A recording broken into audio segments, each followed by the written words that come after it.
오늘 함께 나눌 말씀은 이사야 53장의 말씀입니다. 이사야서에서는 총 4번에 걸쳐서 여호와의 종의 노래가 등장합니다. 42장을 보면은 하나님께서 기뻐하시는 종을 세워서 정의를 베풀고 흑암에 처한 자를 구원하시겠다고 말씀하십니다. 49장에서는 하나님이 택하신 종을 통해서 이스라엘 백성들뿐만 아니라 이방인들도 구원하시겠다고 말씀하셨습니다. 또 50장에서는 하나님께서 택하신 종이 하나님의 말씀을 거역하지 않고 굳건한 믿음으로 순종한다고 말씀하셨습니다. 그리고 오늘 53장에서는 그 하나님이 택하신 종이 고난을 통해 백성들의 죄를 담당하게 될 것이라고 말씀을 하십니다. 이 여호와의 종은 때에 따라서 이사야 본인을 의미하기도 하고 또는 이스라엘 백성들을 의미하기도 하고 또 더 나아가 장차 오실 메시아를 의미하기도 하는데요. 이 이사야의 말씀은 그 시대에 선포된 현재의 말씀인 동시에 미래에 장차 오실 메시아에 대한 미래적인 말씀, 예언의 말씀이기도 합니다. 앞선 세 개의 종의 노래에서는 하나님께서 세우신 종이 정의를 베풀고 백성을 구원하고 이방인에게도 빛이 될 것이다 라고 말씀하셨는데 오늘 53장에서는 이 종이 갑자기 고난을 받는 그 내용이 나와요. 왜 하나님께서 세우신 종이 고난을 당하게 되는지 오늘 말씀을 통해 함께 살펴보면서 은혜를 나누기를 원합니다. 제가 이 여호와의 택하신 종은 여러 가지 의미가 있다고 했죠. 오늘 53장에서 첫째로 고난당한 종은 먼저는 바벨론 포로로 끌려간 유다 백성들을 뜻합니다. 누구라고요?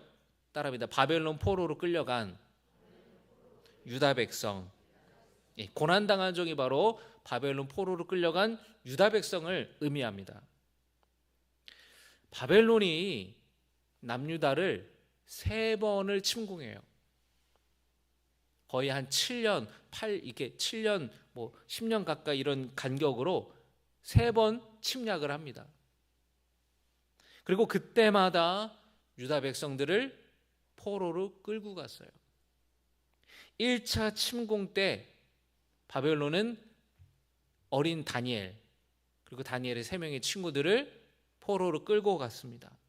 그리고 귀족과 학자들을 끌고 갔어요. 3,000명이 넘는 포로들을 바벨론으로 끌고 갔습니다. 그리고 2차 침공 때에는 에스겔 선지자와 그리고 기술자들, 장인들, 학자들을 포로로 끌고 갔는데 10,000명이 넘는 1차 침공 때보다 훨씬 더 많은 10,000명이 넘는 사람들을 포로로 끌고 갔어요. 그리고 3차 침공 때에 예루살렘 성전이 완전히 불타버렸습니다. 그리고 이때 5만 명 이상이 끌려갔어요. 그러면 여러분 궁금한 게 하나 있지 않으세요? 당시에 남유다 왕국의 전체 인구가 몇 명이었는지, 저는 이 수치 이런 거를 굉장히 이게 공부하는 걸 좋아하는데 당시 남유다 왕국의 인구가 약 20만 명 정도였다라는 거예요. 이때가 3차 침공이 BC 586년이었습니다. 그러니까 지금으로부터 몇 년 전이에요? 2500년 전.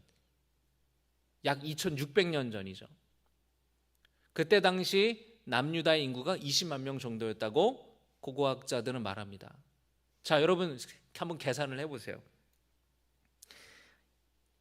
인구가 20만 명인데 전쟁과 기근과 또 사로잡혀서 처형당한 사람이 그래서 죽은 사람이 10만 명이에요. 자, 인구의 절반이 전쟁에 기근 또 처형을 당해 죽었습니다. 그리고 포로로 끌려간 사람이 7만 명 정도였어요. 그러니까 인구의 10만 명 절반이 죽고 그리고 남은 10만 명 중에서 7만 명이 포로로 끌려갔고 그 남은 사람이 몇 명이에요? 3만 명.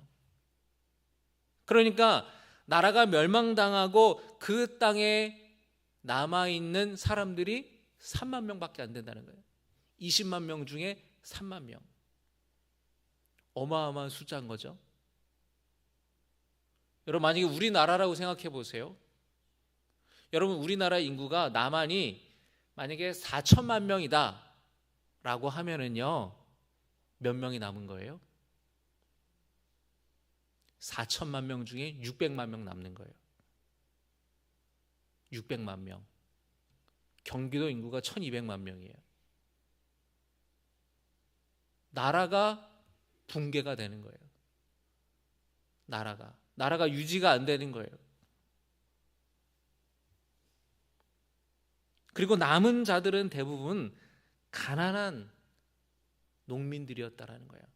정치 지도자들, 종교 지도자들, 학자들, 기술 있는 사람들, 자격증 있는 사람들 다 포로로 끌려가서 남아있는 사람들은 그 남아있는 유대 땅에 그 이 바벨론이 유다 땅을 식민지로 삼았잖아요.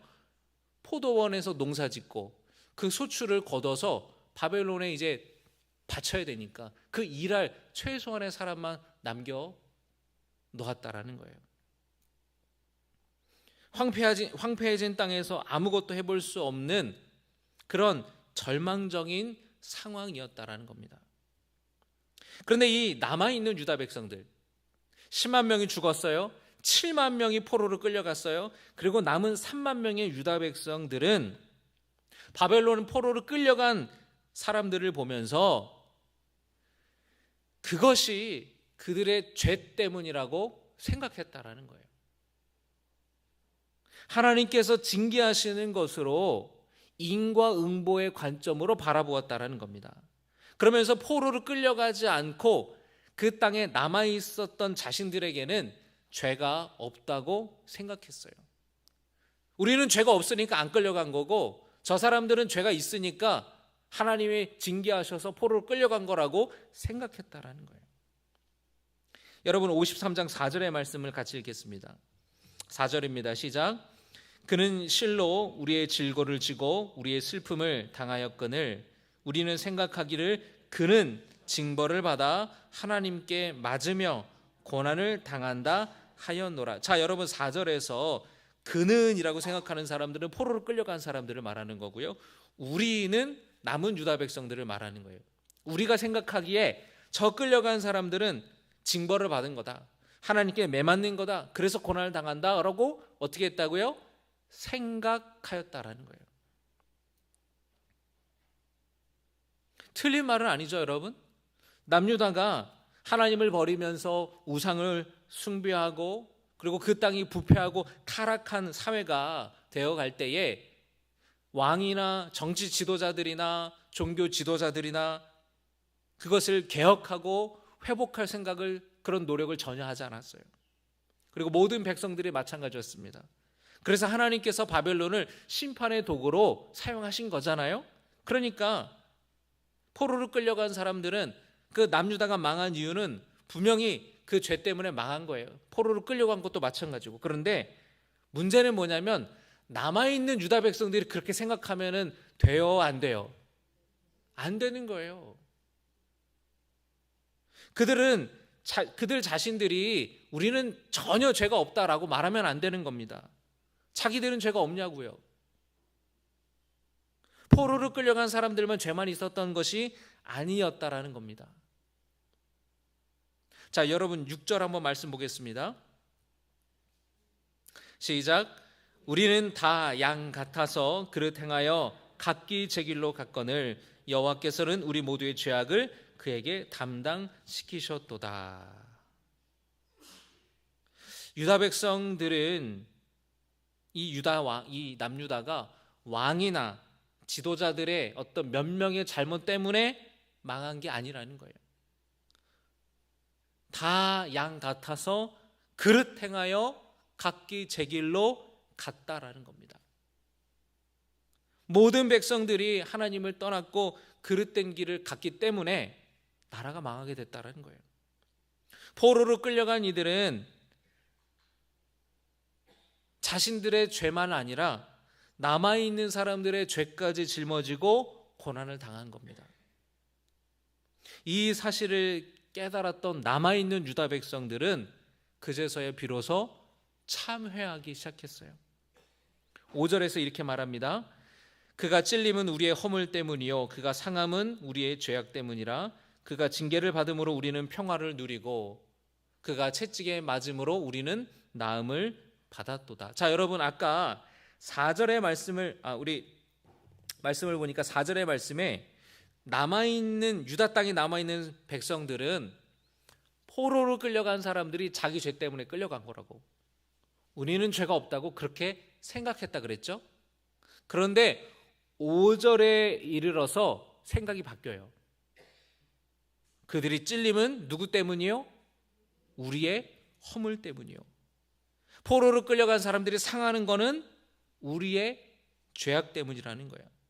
그가 징계를 받음으로 우리는 평화를 누리고 그가 채찍에 맞음으로 우리는 나음을 받았도다라고 생각이 지금 달라졌어요. 우리는 죄가 없습니다. 자기 죄 때문에 끌려갔습니다 라고 생각했는데 그게 아니라는 거예요. 우리 허물 때문에, 우리 죄 때문에 저들이 끌려갔고 우리가 감당해야 될 그 고난을 저들이 대신 포로 생활하면서 살아가고 있다라는 그것을 깨닫고 이 남아있는 유다 백성들이 회개하고 참회하기 시작했다라는 거예요. 8절에 이르러서 포로로 끌려간 유다 백성들이 재판받게 되고 결국에 죽는 모습을 말씀합니다. 8절의 말씀에 그는 곤욕과 신문을 당하고, 신문당했다는 건 재판정에서 판결받는다라는 걸 뜻하죠.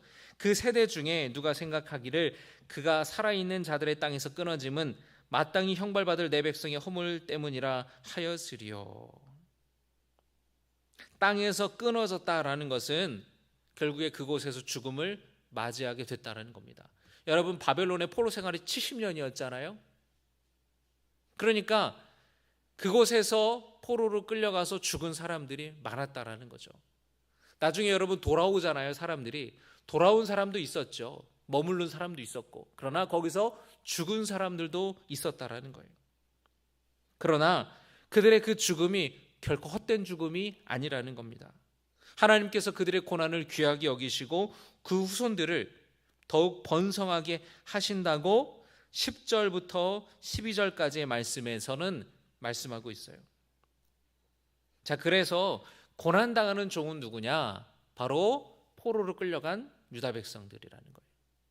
자, 그 다음에 고난받는 종의 의미는 여기서 끝나는 것이 아니라 53장에 여러분 지금 읽은 우리 말씀들을 보면은요, 예수님의 삶과 너무나도 정확하게 일치합니다. 4절, 5절, 6절을 우리 한번 보겠습니다. 그는 실로 우리의 질고를 지고 우리의 슬픔을 당하였거늘 우리는 생각하기를 그는 징벌을 받아 하나님께 맞으며 고난을 당한다 하였노라. 그가 찔림은 우리의 허물 때문이요 그가 상함은 우리의 죄악 때문이라. 그가 징계를 받음으로 우리는 평화를 누리고 그가 채찍에 맞음으로 우리는 나음을 받았도다. 우리는 다 양 같아서 그릇 행하여 각기 제 길로 갔거늘 여호와께서는 우리 모두의 죄악을 그에게 담당시키셨도다. 아멘. 자, 여러분 여기 그에다가 예수님을 대입해 보세요. 예수님이 이 땅에 오셔서 붙잡히시고 매맞으시고 채찍에 맞으시고 고난당하시고 그리고 십자가에 달려 죽으신 그 주님의 그 삶의 모습과 정확하게 여러분 일치하잖아요. 예수님이 오시기 500년 전에 이사야 예언이에요. 유대인들이 기대했던 메시아는 강력한 힘을 가진 메시아입니다. 그런데 이사야가 예언한 메시아는 전혀 다른 고난받는 종의 모습이에요. 이 예언의 주인공이 누구인지 예수님이 오실 때까지 500년 동안 아무도 알지 못했습니다.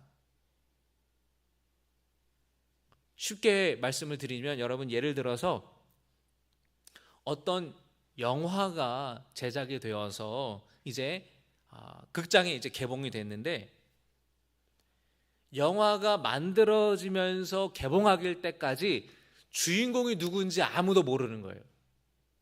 그렇지는 않잖아요, 여러분.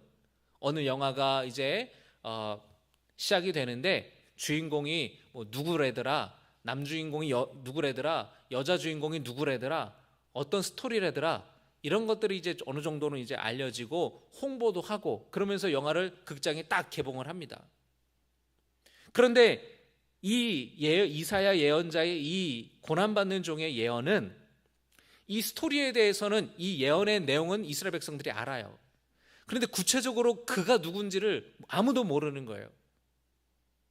그래서 극장에 영화가 딱 개봉이 되고 나서야, 극장에 그 영화를 보고 나서야 이 영화의 주인공이 이 배우였구나 라고 알게 되는 것처럼, 예수님이 이 땅에 오셔서 예수님의 그 공생애를 살아가시고 십자가의 고난을 지고 나서야 유대인들이 깨달았다라는 거예요. 이 이사야의 예언한 이 메시아가 바로 예수 그리스도였구나. 여러분, 이해가 되시나요? 이 땅에 예수님이 오셔서 십자가를 지셨을 때에 사람들은 비로소 깨달았어요. 이사야가 말한 그 고난당한 종이 바로 예수님이시구나. 예수님은 우리의 죄와 허물로 인해서 고난받으셨고 채찍에 맞으셨습니다. 예수님의 희생으로 우리는 나음을 받았고 죄사함을 받고 구원받았습니다. 아무 죄 없으신 예수님께서 도살장에 끌려가는 양처럼 붙잡히셔서 곤욕을 당하셨고 죽임을 당하셨어요. 우리 대신 예수님이 대신 고난받으셔서 우리는 깨끗해졌고 우리가 구원받는 길이 열리게 된 것입니다.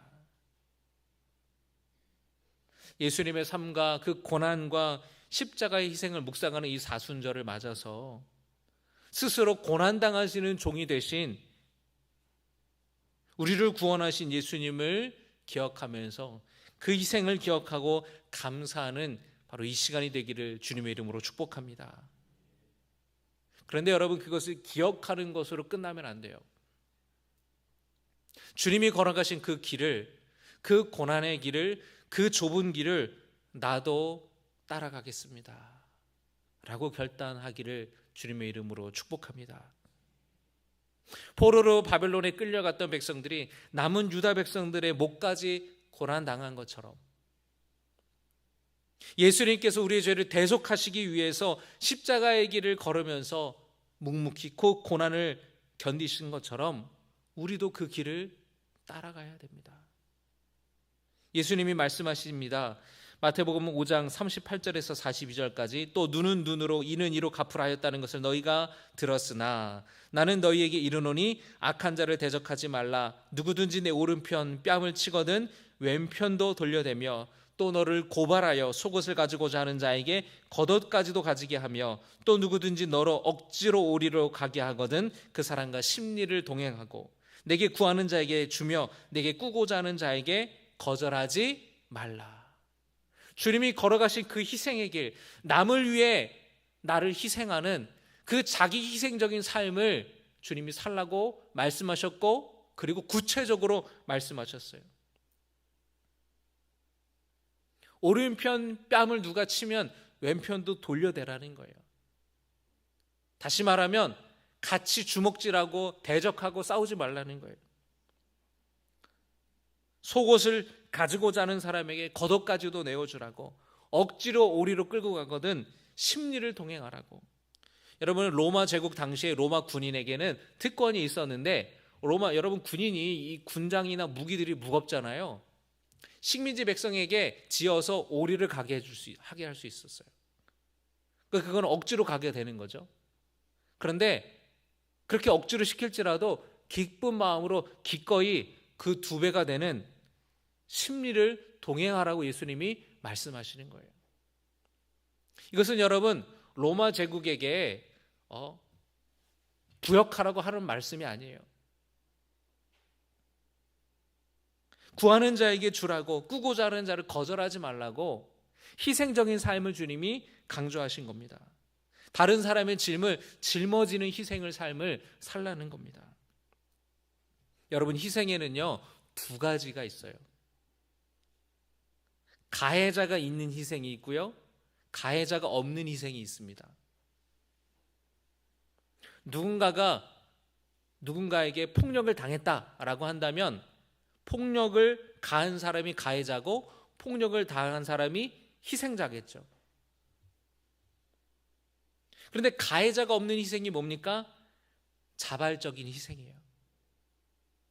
누가 시키지 않았는데 기꺼이 나의 것을 희생하는 자발적인 희생, 거기에는 가해자가 없습니다. 누군가를 위해 내 생명을 바치고 나의 것을 손해보고 나의 것을 헌신하는 희생.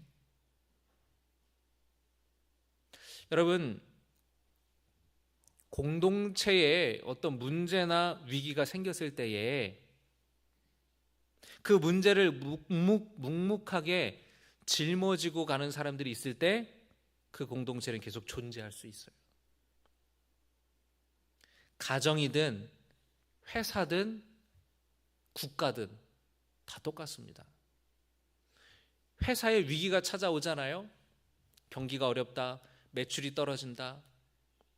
그 회사를 위해서 희생하는 사람들, 누군지는 모르지만 묵묵히 그 회사의 짐을 짊어지고 희생하는 사람들이 있기에 그 회사는 존재할 수 있는 거예요. 가정에 가족 구성원들이 서로 희생하지 않으려고 한다. 여러분, 가족이라고 할 수가 없어요. 가족은 가족을 위해서 희생하는 게 가족이에요.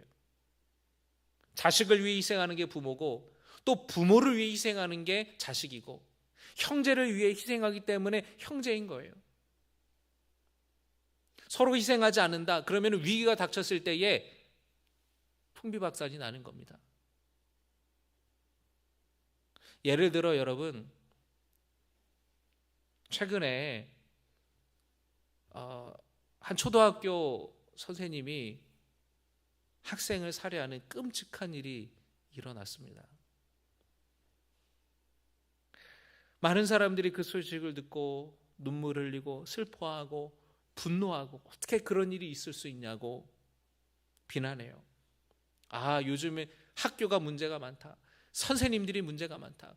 교육이 문제가 많다. 어떤 사람은 입시 제도를 문제 삼고, 어떤 사람은 정치적인 문제가 있다 그러고, 어떤 사람은 교육 현장에 선생님들에게 문제가 있다고 비난합니다.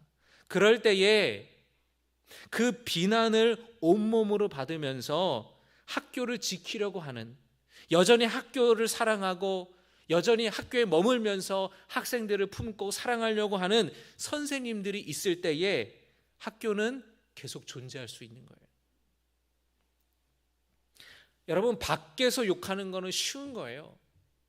그러나 그 안에서 그 욕을 먹으면서 그 짐을 짊어지면서 그 안에서 어떻게든지 해보려고 희생하는 거는 정말로 어려운 일입니다. 많은 사람들이 교회를 욕해요. 비난합니다. 그리고 교회의 어떤 목회자의 문제, 교회 안에 어떤 성도들끼리 갈등이나 싸움의 문제, 이런 것 때문에 시험이 들어서 떠나는 성도들이 있습니다. 근데 떠나는 성도들이 교회를 떠나서 교회를 욕해요.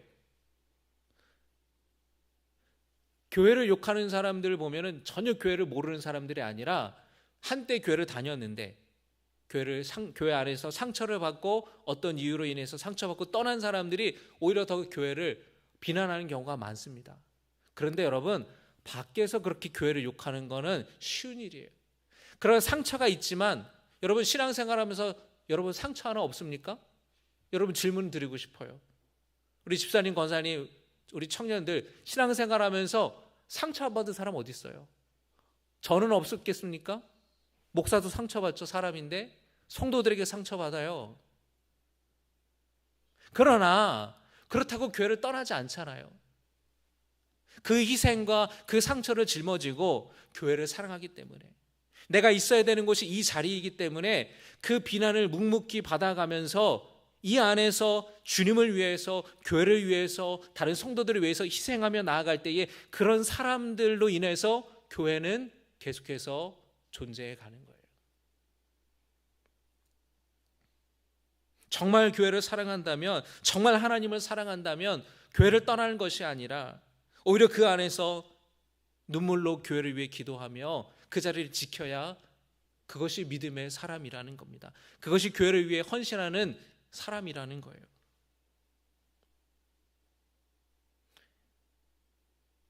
우리나라의 어지러운 정치 상황을 마주하는 우리 자세도 마찬가지예요. 지금의 상황은 여러분, 정치인 누구에게 어떤 몇몇의 사람 때문에, 어떤 정당의 잘못 때문에 그렇게 비롯된 것이 아니에요. 여러분, 우리는 이 상황을 보면서 우리 스스로를 돌아보게 해야 돼요. 우리 모두의 잘못이라는 거예요. 우리는 희생을 싫어합니다. 다 하나같이 따지고 계산하고 내가 이만큼 했으니까 내가 이만큼 받아야 된다 라는 논리로 가정 안에서든 부부든 교회에서든 우리는 그렇게 살아가요. 조금이라도 희생하려고 하지 않아요. 내가 이만큼 했으니까 이만큼 교회가 나를 해줘야 된다. 내가 이만큼 했으니까 당신이 나에게 이만큼 해줘야 된다. 희생하려고 하지 않아요. 그러나 희생하려고 하지 않을 때에 공동체는 무너지게 됩니다. 나라의 위기가 처했을 때에 그 나라를 위기로부터 지키려고 했던 많은 사람들이 있었기 때문에 오늘날의 대한민국이 존재하는 거 아니겠습니까?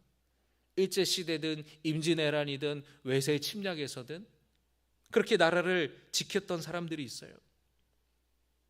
교회를 위해 묵묵히 헌신하는 성도들이 있기에 교회가 지금까지 하나님의 은혜로 있게 되는 것입니다. 이 세상의 죄와 악을 그 고통 가운데에서 묵묵하게 자기의 삶의 자리에서 예수님을 닮아 따라가려고 하는 성도들이 있기 때문에 하나님의 공의와 정의가, 그 사랑이 이 땅에서 실현될 수가 있는 겁니다.